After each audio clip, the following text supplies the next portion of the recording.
1970 Dodge Coronet RT Convertible. Unveiling the rarest HEMI muscle car. Welcome back to CarSwagger. Today, we're spotlighting one of the rarest gems from the golden era of muscle cars, the 1970 Dodge Coronet RT Convertible. This vehicle not only exemplifies the raw power and bold styling of its time but also stands out due to its extreme rarity. 1970 Dodge Coronet R T Convertible, a rare classic. In 1970, Dodge produced a total of 296 Coronet RT convertibles. Among these, only 2 were equipped with the legendary 426 HEMI engine paired with a 4-speed manual transmission, making them exceptionally rare and highly sought after by collectors.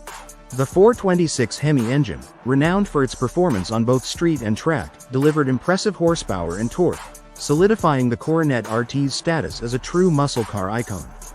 The combination of convertible styling and high-performance engineering makes this model a standout in automotive history. What do you think about this rare muscle car?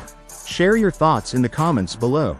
Don't forget to like, share, and subscribe to CarSwagger for more deep dives into automotive legends.